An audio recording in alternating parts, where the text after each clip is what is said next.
নমস্কার, তোমাদের প্রিয় ইউটিউব চ্যানেল এসএম ম্যাথ টিউটোরিয়ালে এসেছি আজকে একটা ভালো অঙ্ক নিয়ে।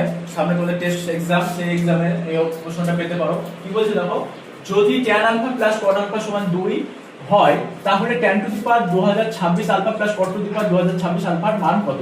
ঠিক আছে, তাহলে tan alpha plus cot alpha সমান 2, tan alpha plus 1/tan alpha সমান 2, যেহেতু cot আলফা সমান 1/tan আলফা। ঠিক আছে, তাহলে এখানে লসাগু করলাম tan আলফা, কোনাকুনি যদি গুণ হয় tan স্কয়ার আলফা প্লাস 1 সমান 2, তাহলে tan স্কয়ার আলফা প্লাস 1 এটা কোনাকুনি গুণ করলে 2 tan আলফা হয়ে যাচ্ছে। ঠিক আছে, তাহলে 2 tan আলফাটা এই সাইডে আসছে, tan square alpha minus 2 tan alpha plus 1 equal to 0, তাহলে এটা হচ্ছে tan আলফা মাইনাস 1 তার হোল স্কয়ার ইকুয়াল টু 0। এটা মানে হচ্ছে tan alpha minus 1 equal to 0। কেন?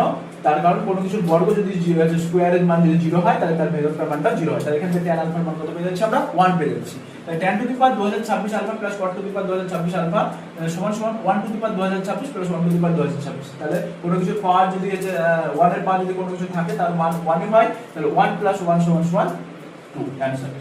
Thank you.